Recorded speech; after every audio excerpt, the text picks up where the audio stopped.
여러분 안녕하세요. 7월 19일 여의도 펀드매니아TV 금일 시장 전망 및 투자 전략 시작하도록 하겠습니다. 예견했던 단기 주가 조정이 나타났다. 그러나 주가는 추가 상승할 전망이다. 예견했던 단기 주가 조정.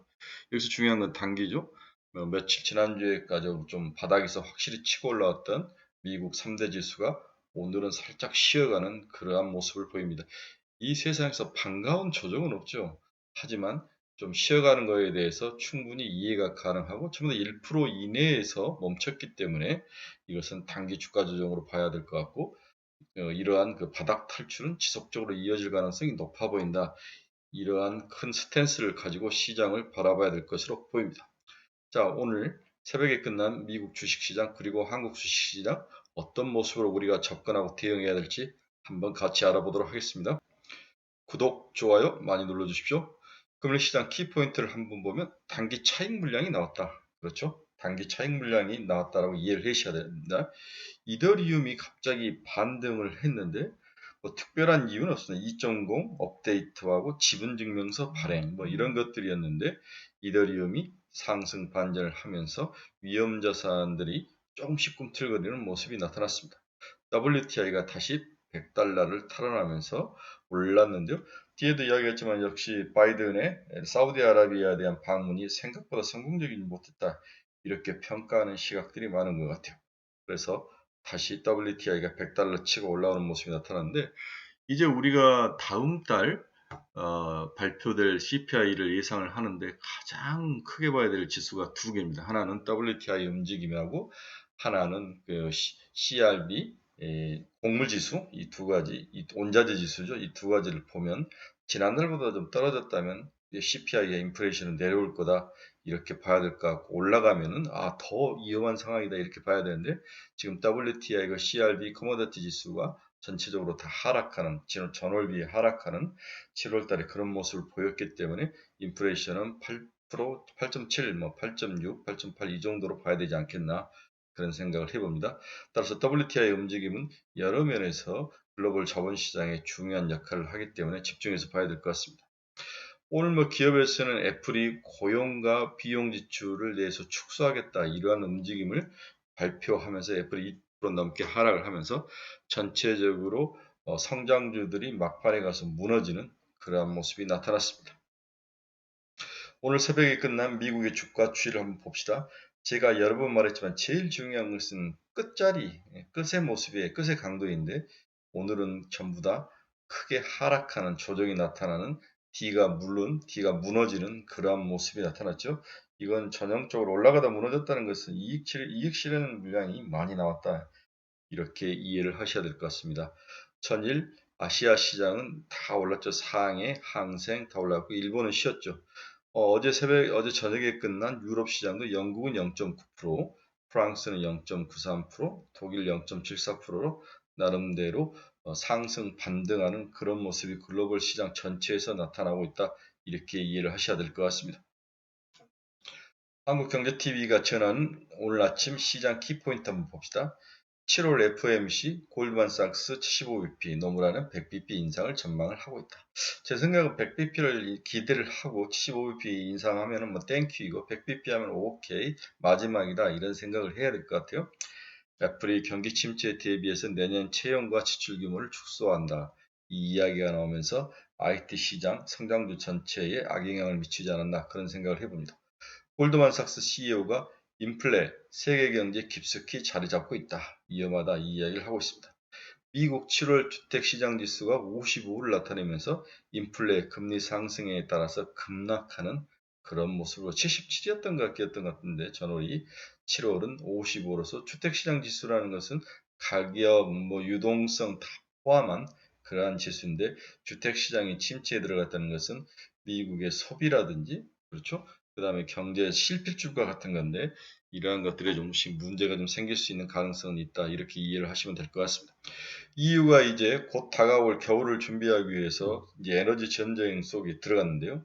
EU가 아제르바이잔과 가스 공급 계약을 체결했다. 수입량도 2배를 확대했다. 이런 이야기가 나오고 있습니다.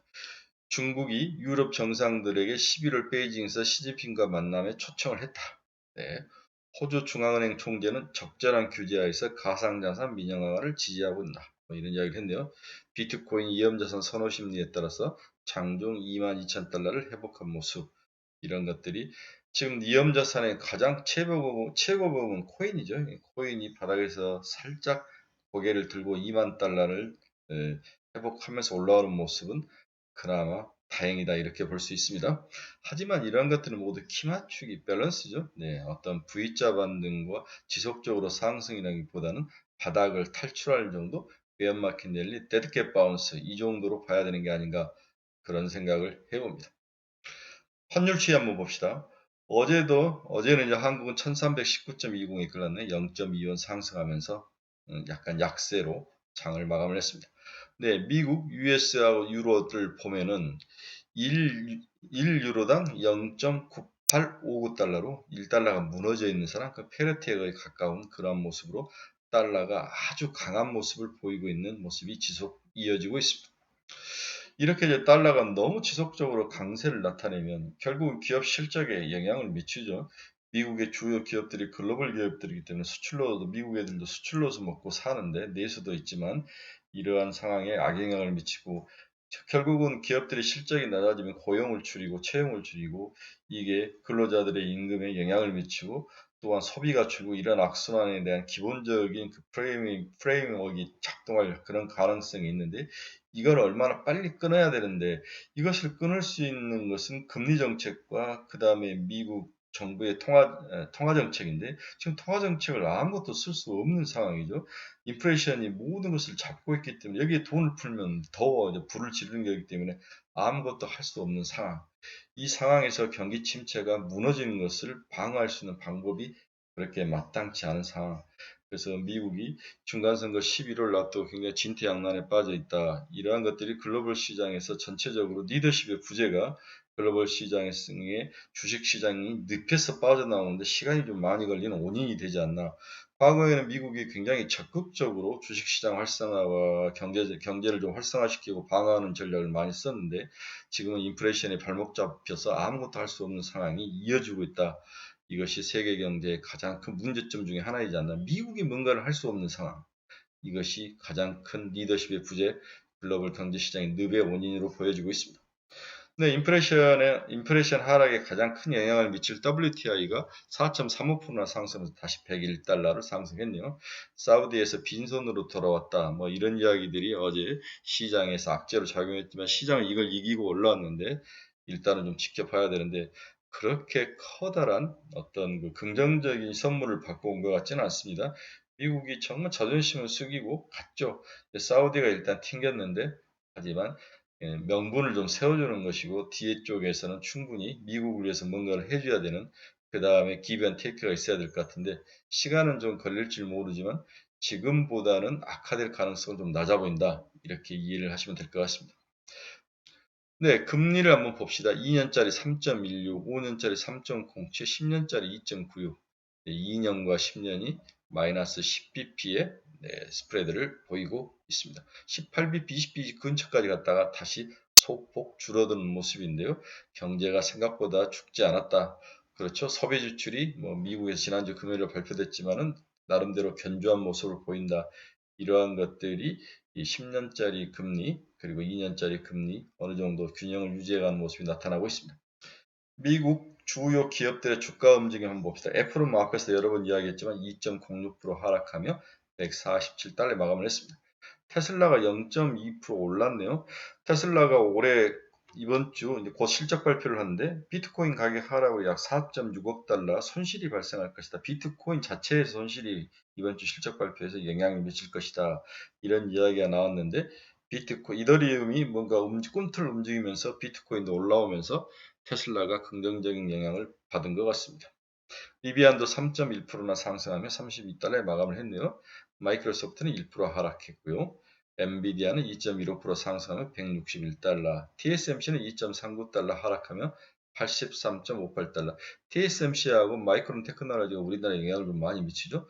두 주식 모두 하락 마감하면서 오늘 삼성전자와 SK하이닉스 살짝 기술적 어떤 조정 정도 예상이 되는데, 큰 조정은 나타나지 않을 거로 보입니다. 메타 플랫폼스는 1.54% 상승해서 167달러 끝났습니다. 노블록스는 0.45% 상승하며 39.95달러에 마감을 했습니다. 앞에서도 이야기했지만 비트코인은 장중에 22,000달러를 회복했고 제가 지금 보고 있는 5시에는 21,547달러를 지나가고 있습니다. 자, 금일 시장 및 투자 전략 한번 간단히 봅시다. 모건 스탠리가 바닥 탈출론을 들고 나왔는데 모건 스탠리 최고 투자 책임자인 마이크 윌슨이라는 사람이 있는데 이번 주식 시장의 하강과 회복이 모두 급속히 이루어지는 V자 형태를 그릴 것이며 주식시장 회복이 급격히 이루어질 가능성이 대비해야 된다 이렇게 주장을 했죠. 이분은 이제 미국의 3대 IB 중에서 하나인데 V자 반등에 대해서 충분히 가능성이 있다 이런 이야기를 했습니다. S&P 500 바닥 지수는 3,000 정도이다. 그리고 실제적으로 시장은 3,400선 정도에서 바닥을 형성할 것이다. 미국의 달러 가치 흐름이 가장 중요한데 이 연착륙 시료가 현실화되기 위해서는 달러 강세가 좀 사그라들어야 된다는 거죠.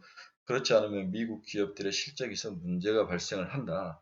그래서 달러 급등세가 주가 지수를 좌우하고 기업 실적의 악화를 만들어낼 주요 요인이기 때문에 달러 강세가 지금처럼 꺾이지 않는다면 당분간 힘들 상황이다.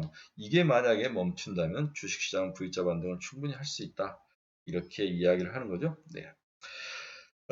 이 윌슨이라는 사람은 이제 고강도의 긴축이 결국은 달러 강세를 지속적으로 이어지는데 이제 유럽이라든지 타 이제 국가들이 여기에 반해서 자국의 금리를 올리면서 대응을 하기 때문에 달러 강세가 어느 정도 이루어져야 되는데 제가 봐서는 100bp나 75bp를 이번 달 정도에 올리면 그 다음에 달러 강세는 살짝 누그러뜨려질 그런 가능성. 그 다음에 미국이 인플레이션을 잡기 위해서 자국 통화를 강세로 해야지. 그래야 수입 물가를 잡을 수 있으니까 물가가 좀 잡혀야 되는 것이 마지막 달러 강세를 누그러뜨릴 수 있는 주요 두 핵심 키 팩터로 보는데 일단은 미국의 금리 인상이 거의 마지막이다. 이런 인상 하나하고 타국이 지속적으로 금리를 올리는 형태가 나타나야 되고 다음에 인플레이션이 꺾여야 된다. 이 두 개가 이루어져야 달러 강세가 좀 누그러뜨려지는데 이게 그렇게 먼 일이나 어려운 일처럼 보이진 않아요. 저는 개인적으로 올 9월 정도 되면은 시장이 밥을 먹기에 좋은 골디락스, 그렇죠? 네, 죽을 떠먹기에 가장 좋은 골디락스 한번 오지 않을까. 베어마켓 랠리는 충분히 이미 시작이 됐다. 물론 강도와 수준에 대해서는 우리가 아규를 할 수 있지만 시작에 된 터닝 포인트는 이미 시작됐다. 삼성전자, SK 하이닉스 외국인들이 이제 귀환을 한 모습이 보이는데 5천억 이상 순매수가 2번 이상 나타나면 귀환의 모습이 과거에 이어졌다 뭐 이런 이야기를 하는데 거의 뭐 2, 30조씩 팔고 5천억 들어왔다고 우리가 좋아할 일은 아니지만 그나마 다행이다. 따라서 오늘 내일 외국인들의 그 유입 속도와 유입량이 얼마나 되느냐 자금이 이러한 부분들에 대해서 집중해서 보면서 시장을 집중해서 보는 그러한 그 어떤 그 의미 있는 좀 집중해서 시장을 보는 그러한 날들이 돼야 될 것 같습니다. 네, 삼성전자와 SK 하이닉스, 네, TSMC가 하고 마이크론 테크놀로지 서로 연계돼서 움직이는데 마이크론 테크놀로지가 1.76% 하락하면 60.45달러를 기록한 거죠. 이렇게 그동안 며칠 오른 거에 대해서 살짝 조정이 나타났는데 이 시장에서 아름다운 조정은 없지만 건전한 조정은 있을 수 있습니다. 살짝 조정을 받고 가는 게 맞을 것 같아요. 따라서 오늘 우리나라의 삼성전자와 SK 하이닉스가 어떤 모습으로 조정에 임할지를 한번 지켜봐야 되는데 저는 개인적으로 큰 조정은 없을 것이다 이렇게 보고 있습니다. 앞에서도 이야기했지만 외국인들이 삼성전자와 SK 하이닉스 집중적으로 사는데 이것이 어느 강도로 얼마나 이어지느냐 이게 정말 중요하죠.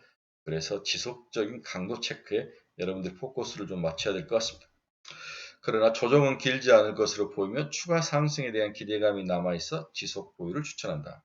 시장은 FOMC 이전까지 방향성 없는 장세가 지속될 가능성이 높아 보입니다. 26일인가요? 아마 그럴 때가 FOMC 회의인데 7월 외국인 수급은 현물을 매수로 전환했고 선물을 매도로 대응하고 있는 그런 모습이 좀 나타나고 있습니다. 미결제 약정 변화가 크지 않아서 하방 배팅 강도는 높지 않은 것으로 선물 움직임으로 봐서는 그렇게 판단이 됩니다. 에너지하고 농산물 가격 하락은 긍정적이나 실물 수요 하강을 상쇄할 수 있을지 여부가 중요한 투자 포인트로 보입니다. 이번 주 ECB 통화정책회의와 PMI 예비치 발표가 중요한 지표가 될 거로 예상하지만 A급 지표는 아니죠. 지금 B급 지표만 존재하는데 중요한 것은 미국 시장 센티에 의해서 국내 시장이 움직일 거로 예상이 되고 있습니다. 시장 온통 달러 강세 후유증과 WTI 추가 가격 하락 가능성, 그리고 페드의 금리 상승 수준만 바라보는 천수답이 이어질 그러한 시장이 당분간 예상이 되고 있습니다. 따라서 개인적으로는 특별히 사고 싶은 섹터나 종목은 없으며 기존에 물려있는 다양한 대형 우량주의 바닥 탈출을 기다리며 묵묵히 견디는 그러한 하루를 추천을 해봅니다. 삼성전자와 SK 하이닉스를 사야 되느냐 물어보시는데 삼성전자는 우선주가 좋아 보이죠. 삼성전자 우선주, 하이닉스와 반반씩 섞어 사는 것도 좋은 전략이다. 이렇게 보입니다. 어제 이제 반도체라든지 일부 바닥에 있는 것들이 툭툭 치고 올라오는데 연속성에 대해서 이제 의문이 생기는 거죠. 이번 주까지 좀 체크하는 모습이 필요하기 때문에 뭔가를 사지 못해 조급하면 버려야 된다. 지금은 사는 시장이 아니라 기존에 물려있던 종목들이 올라갈 때 어디 수준에서 내가 팔아야 하느냐. 팔아야 해서 현금을 마련하는 그 점이 포커스이지 신규로 들어가는 것은 여러분들의 관심에서 빼주시기 바랍니다. 아셨죠?